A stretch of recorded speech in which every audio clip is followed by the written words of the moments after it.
Aula de Administração Pública, tema: Reformas administrativas, dimensões estruturais, principais características.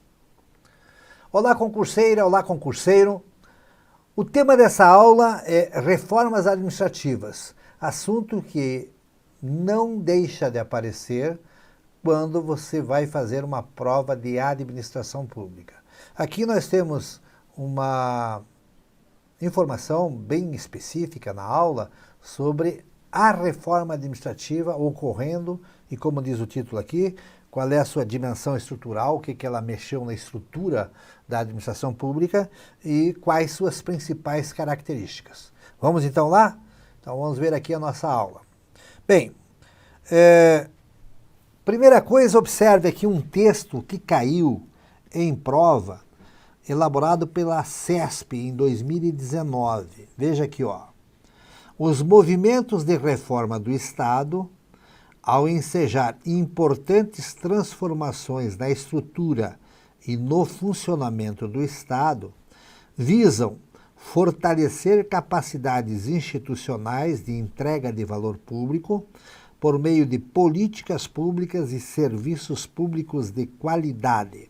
Então, abri a aula aqui com esse texto aqui do CESP, a organizadora mais conhecida dos concurseiros, né? Porque é aquela que acertou, você faz um ponto, errou, você perde um ponto, resposta normalmente de certo e errado, e traz aqui como uma questão valendo um ponto a abrangência, a finalidade dos movimentos de reforma do Estado, tá?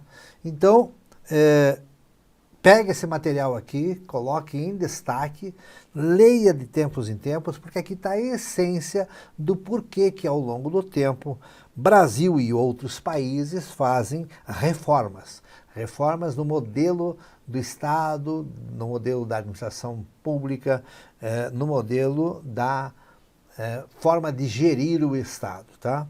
Então, importante isso aqui, lembre que sempre que você pega um texto de boa qualidade, você encontra um texto de boa qualidade dentro dos enunciados da questão, é mais importante do que propriamente você estudar um livro ou uma apostila. Questões de concurso, com absoluta certeza, é a fonte mais importante que você tem para aprender sobre aquilo que vai ser perguntado na prova, ok?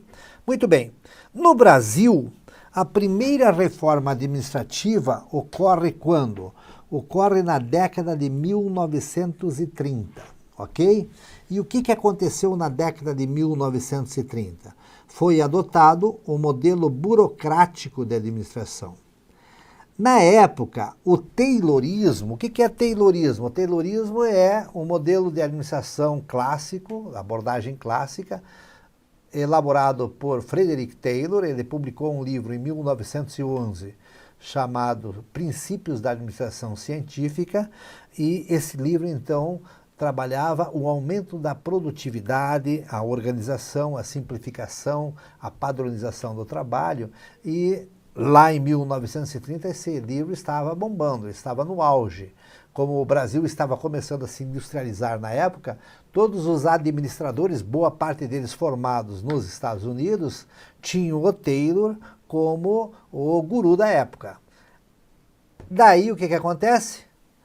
Esses conceitos, esses livros, essas abordagens que estavam no auge, influenciaram o modelo burocrático da administração adotado no Brasil.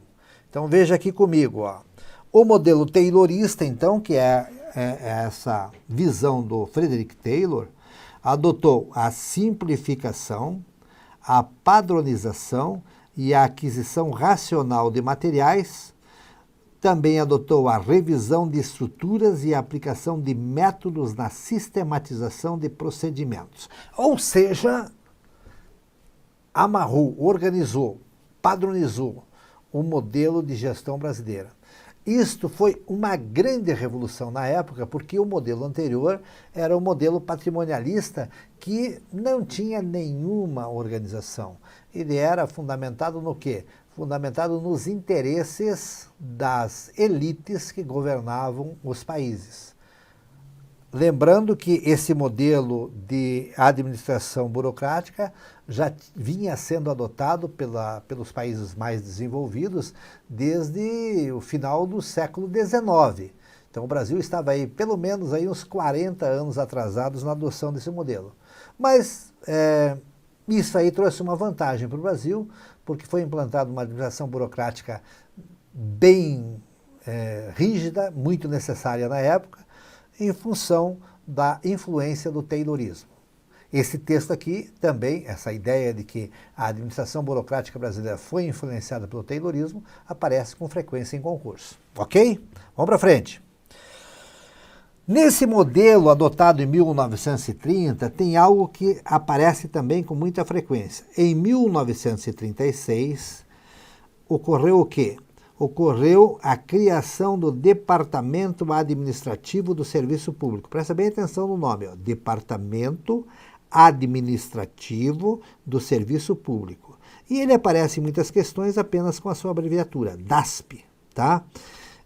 Para que ele foi criado? Ele foi criado para realizar a modernização administrativa da máquina pública, da administração pública brasileira.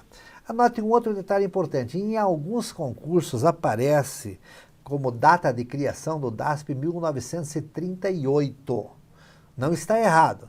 Acontece que ele foi criado inicialmente não como um departamento, ele foi criado lá como um órgão que iria sistematizar o serviço público e adotou o nome de DASP, de Departamento Administrativo, em 1938. Então, os mais detalhistas dizem que DASP mesmo só surgiu em 1938. Então, para fins de concurso, 1936 ou 1938 são duas datas certas. Eles não fazem a pergunta, qual que você acha certa, 36 ou 38? Não, eles colocam conforme a visão de quem está elaborando a questão. Algumas organizadoras colocam 1936, outras colocam 1938 e as duas estão certas. Ok? Vamos para frente. Nessa reforma de 1936, olha o que foi instituído. Foi instituída a função orçamentária como atividade formal vinculada ao planejamento. O que não significou que o orçamento passou a ser um documento importante como agora ele é. Não, ele era um documento que estava sendo testado, até porque antes não tinha orçamento nenhum. Imagine como é que era a administração patrimonialista. Nem orçamento os caras tinham. Tá? Então, era quem chegava, levava. Então, para fins de concurso, em 1936, foi criado a função orçamentária. Isso faz parte da reforma administrativa que ocorreu na década de 1930. Tranquilo? Vamos para frente? Bem, em função da sua inadequação ao longo do tempo, deixa eu fazer aqui um parênteses primeiro. Do que nós estamos falando agora, nesse novo slide? Nós estamos falando que aquele modelo implantado na década de 1930 foi bacana, muito legal, bacana sem nenhuma dúvida se comparado com a administração patrimonialista, mas se sabe que o tempo não para. Então veio aí a década de 1940, 1950, ainda se utilizava o modelo burocrático, aí a administração burocrática começou a se distorcer, começou a se transformar em algo lento, em algo muito travado, e aí nós começamos a chamar, né, nós brasileiros da época, eu não estava lá nessa época ainda não, hein? Começaram a chamar de burocracia. Burocracia é um termo depreciativo para a administração burocrática, e o tempo foi passando, e aí chega então a década de 1960. Nós vamos falar aqui de 1967. Na década de 1960, aí eu já estava começando a aparecer na história, nós tínhamos o quê? Nós tínhamos uma situação na qual a administração burocrática, focada no taylorismo, amarradona, padronizada, rígida, deixava de ser funcional para a evolução que ocorreu nas décadas de 1950 a 1960. Então, o próximo slide aqui, que eu estou abrindo agora, fala desse momento. início da década de 1960. O que aconteceu aqui?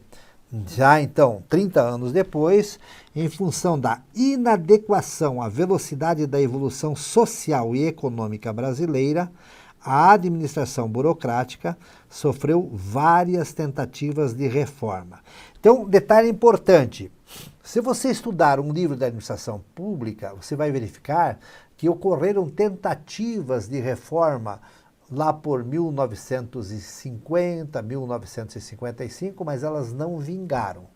Então elas não são cobradas em concurso, porque qualquer questão que se faça sobre esse período é facilmente contestável por escolas, professores, etc., autores em geral, e aí essa questão normalmente é anulada.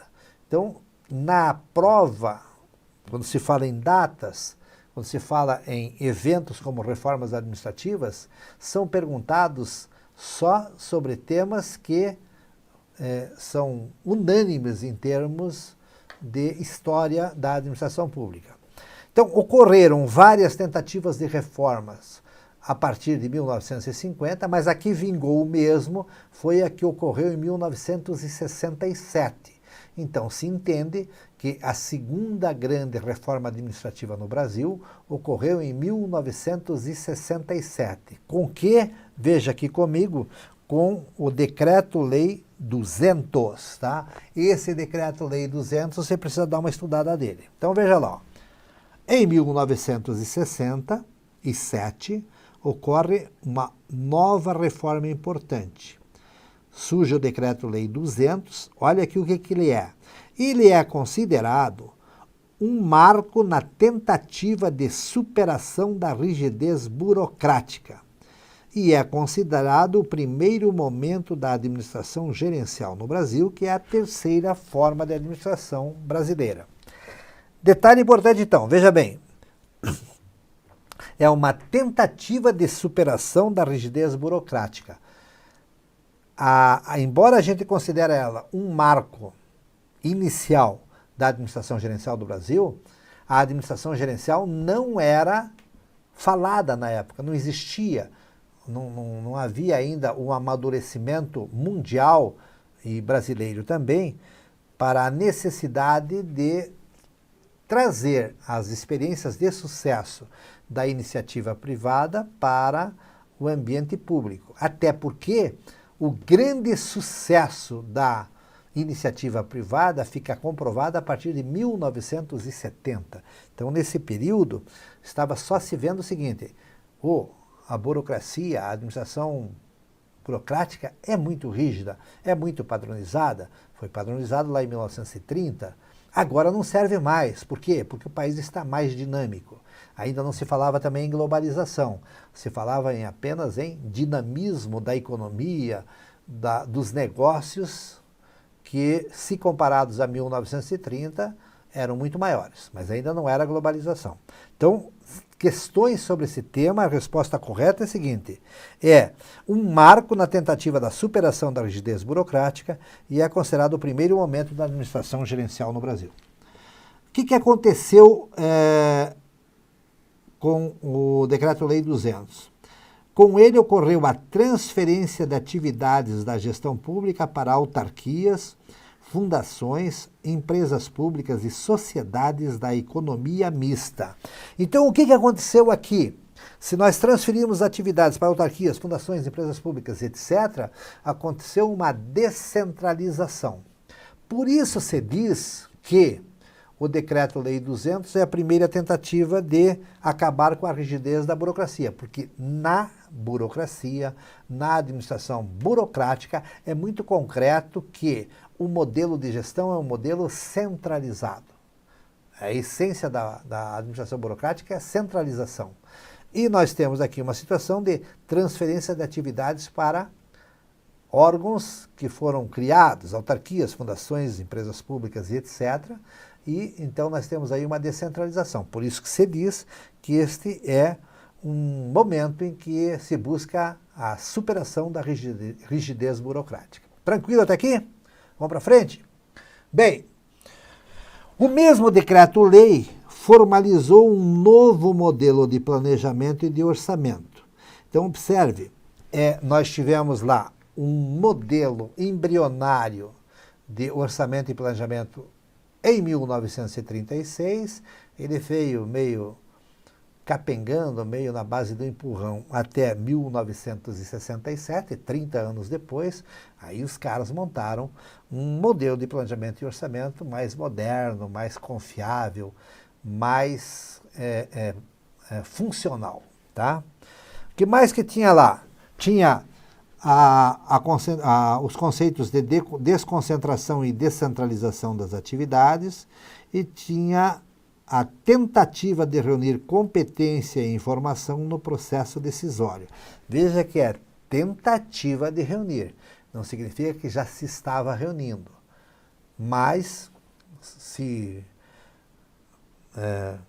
colocou nessas autarquias, nessas fundações de empresas públicas, sociedades de economia mista, os melhores gestores da iniciativa privada que, bem remunerados, migraram para essas instituições. Aí o que vai acontecer? Vai acontecer mais competência e informação no processo decisório. Tranquilo? Vamos embora então. Próxima. 1988. Então veja, nós temos aqui que anos? 1930, 36, 1967 e agora um outro acontecimento importante ocorre em 1988. Qual é o acontecimento importante de 1988? Tenho certeza que você sabe. Surge a nova Constituição Brasileira, a atual. A nova Constituição Brasileira, então, estabeleceu o quê? Olha que interessante. Estabeleceu a perda da autonomia do Poder Executivo para decidir sobre a estruturação de órgãos públicos. Então, atenção, anote aí. Em algumas questões aparece essa informação, dizendo que a Constituição Brasileira, adotada em 1988, ela foi avançada em termos sociais, mas ela foi conservadora e alguns dizem até deu um passo atrás em relação à área de gestão pública. Por quê? Porque ela tira a autonomia do Poder Executivo para criar, aí a partir de decisões unilaterais, a criação de novas fundações, novas companhias mistas, novas autarquias. Então, é comum aparecer questões dizendo que houve um passo atrás sob o ponto de vista da gestão pública em 1988. Vamos para frente? Bem, a nova Constituição, então, dá perda de autonomia do Poder Executivo para decidir sobre a estruturação de órgãos públicos, lembrando que essa autonomia tinha sido concedida pelo Decreto-Lei 200 de 1967, então essa autonomia durou aí uns 20 anos, e aí houve uma pisada no freio, ok? Mas teve outros aspectos. Instituiu a obrigatoriedade do regime jurídico único para os servidores civis da União, dos estados e dos municípios. E veja aqui, ó, retirou, mais um passo atrás, retirou da administração indireta grande parte da sua flexibilidade operacional obtida através do Decreto-Lei 200 de 1967. Tranquilo? Isso aqui você tem que ler, tem que estudar, tem que entender. Se for preciso ver o vídeo de novo, veja. Pegue todos esses macetes, porque as questões caem em cima desse vai e vem das reformas administrativas. Bom, o próximo ano importante dentro da história das reformas administrativas é 1998. Nesse ano ocorre a mais recente tentativa consistente de reforma administrativa do Estado. O que aconteceu em 1998? A promulgação da Emenda Constitucional número 19, que, entre outras alterações, formaliza o Plano Diretor de Reforma do Estado, PEDRAE, proposto em 1995. E também está fundamentada essa emenda nos conceitos de administração pública gerencial ou nova administração pública. Então, 1998, a palavra administração gerencial passa a entrar dentro da Constituição através da Emenda Constitucional número 19. A Emenda Constitucional número 19 é um documento que você precisa dar uma estudada. Ele é um documento muito importante no que se refere à evolução da administração pública no Brasil. Ok? Tranquilo? Muito bem. Vamos para frente então. O PEDRAI também cria um conceito muito cobrado em concurso, que é o conceito de publicização. O que é publicização? O PEDRAI propõe a publicização da prestação de serviços públicos, a flexibilização da estabilidade do funcionalismo com a incorporação da possibilidade de demissão por insuficiência de desempenho e a contratualização de resultados com prestadores de serviços públicos e privados. Publicização é a terceirização das atividades que têm caráter privado e que eram exercidos e ainda são exercidos pela instituição pública. Publicização é a entrada no circuito das organizações sociais, das OCIPs. Então, se você ainda não tem essa informação sobre publicização, corra atrás, porque isso aqui é muito importante. Bom, o que nós vamos ver agora aqui nesse final de aula? Vamos ver algumas questões de concurso, para você entender como é que isso aparece em concurso. Vamos aqui para a primeira questão. É sobre a reforma administrativa de 1967, realizada por meio do Decreto-Lei 200. Então, observe como isso aí aparece direto nas provas.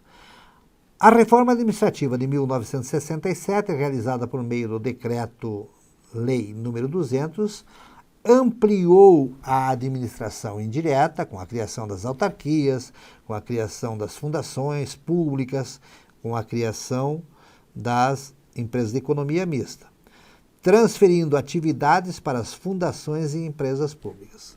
Texto certo, ok? Então, lembre que a reforma administrativa de 1967, realizada por meio do Decreto-Lei 200, foi a primeira tentativa de ajuste do modelo burocrático e documenta o quê? O esgotamento do modelo burocrático que tinha sido adotado na administração pública brasileira na década de 1930. Tá? Veja aqui uma outra questão que caiu na Polícia Rodoviária Federal. Decreto-Lei 267, a ênfase foi dada à descentralização, mediante a autonomia da administração indireta, a partir do pressuposto da rigidez da administração direta e da maior eficiência da administração descentralizada. Então, observe que se fala aqui em administração descentralizada, não se fala em administração gerencial. A administração gerencial é um termo que surge com o PEDRAI e depois se consolida com a Emenda à Constituição número 19, ok? Vamos para frente? Vamos para mais uma questão aqui. O Departamento Administrativo do Serviço Público, DASP, veja aqui, ó, criado nos anos 30. Por que ele colocou criado nos anos 30? Porque tem essa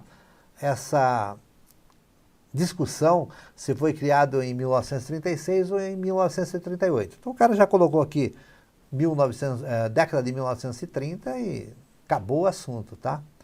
Bem, qual era o objetivo da criação do DASP? Você está lembrado? Era implantar controles padronizados, ou seja, burocratizar a administração. Aqui no texto, que é um texto errado, ele fala que o DASP foi criado para desburocratizar a administração pública do Brasil. Errado, tá? Não foi desburocratização. Lá na década de 1930, o DASP foi a principal referência da primeira reforma da administração no Brasil, ocorrida com a introdução do quê? Dos princípios da administração burocrática clássica. E os princípios da administração burocrática clássica têm como um dos aspectos mais importantes a centralização do poder decisório. Então, errado essa alternativa, essa questão, esse texto, porque aqui se fala em desburocratização. E, na verdade, o DASP fez parte do movimento de implantação da administração burocrática no Brasil. Tranquilo? Vamos para outra questão? Veja isso aqui agora. Ó. Aqui nós temos, desta vez, um texto certo. Veja aqui, ó. A primeira reforma administrativa brasileira teve como referência grandes mudanças no contexto internacional, sendo configurada como o primeiro esforço sistemático de superação do patrimonialismo. Observe que aqui está deixando claro que esse modelo de administração pública brasileira, embora mais influenciado pelo Taylorismo do que ocorreu em outros países, não foi uma ideia nacional. Na verdade, existiam grandes mudanças no contexto internacional. E quais eram as grandes mudanças da década de 1930? Surgiu, a partir da Primeira Grande Guerra Mundial, que foi de 1914 a 1918, e depois, a partir da implantação do modelo comunista na Rússia, depois se transformou em União Soviética, surgiu aí a ideia do Estado intervencionista. Lembre que antes o modelo era Estado liberal. Então, o Brasil, em 1930, também resolveu de implantar um modelo de Estado intervencionista. Então, o que aconteceu aqui? Houve o primeiro esforço sistemático de superação do patrimonialismo, transformando um Estado liberal em Estado intervencionista, e para isso usando o modelo de administração pública burocrática. Então, texto certo. Tranquilo? Vamos para mais uma questão. Agora, novamente, um texto errado. A reforma administrativa estabelecida pelo Decreto-Lei 200 de 1967 centralizou a execução das atividades da administração federal? Errado, né? A reforma administrativa realizada pelo Decreto-Lei 200, ele trabalhou o quê? Trabalhou uma série de aspectos, e veja aqui no final, trabalhou a descentralização das atividades e não a centralização. Então fica errado, porque o Decreto-Lei 200, ele descentraliza as atividades, ele não centraliza, tá? Bom, já vimos 4 questões. Você viu que está muito focado nesses episódios que eu relatei nessa aula. Então, é isso que você tem que saber bem. As datas. Década de 30, 1967, a Constituição em 1988 e o PEDRAE e a Emenda Constitucional número 19 em 1998. Essas são as etapas, as datas, os momentos na linha do tempo que ocorreram reformas administrativas no Brasil. E aí você tem que saber o que aconteceu aí. Centralizou, descentralizou, burocratizou, desburocratizou, tá? Então, essa que flexibilizou, deixou mais rígido, essas são as variáveis que você vai ter que responder na prova. Muito bem, vamos ver mais uma questão aqui. A primeira reforma administrativa pública no Brasil foi a reforma burocrática? Perguntinha fácil essa aqui, né? Molezinha, textinho curto, objetivo. Você vê, foi uma questão que caiu na Polícia Rodoviária Federal, um curso bem disputado. E tranquilo, né? A administração burocrática, implantada no Brasil na década de 1930, foi a primeira, sim, a ser implantada no Brasil, tá? Foi a reforma burocrática. Estamos tranquilos até aqui? Beleza? Muito bem. Vamos aqui para mais uma, então, para nós encerrarmos essa aula. Texto certo. A reforma administrativa pública conduzida durante o governo Getúlio Vargas tinha por objetivo tornar o Estado mais profissional e menos patrimonialista, ou seja, um Estado autoritário e burocrático. Olha, essa questão aqui, dê uma analisada nela. Ela não fala a data. Então, aqui te traz uma nova necessidade. Você precisa saber quem foi o mentor, o organizador, o governo, a gestão que tomou essa decisão. Então aqui ele fala assim, ó, veja comigo aqui, a reforma da administração pública conduzida durante o governo Getúlio Vargas tinha o objetivo de tornar o Estado mais profissional e menos patrimonialista, ou seja, um Estado autoritário e burocrático. Texto certo, tá certinho esse texto, Mas para acertar essa questão, você tem que saber que Getúlio Vargas entrou como um interventor, né, derrubou o governo, foi um golpe em 1930 e se manteve no poder até 1945. E essas situações ocorreram na década de 1930.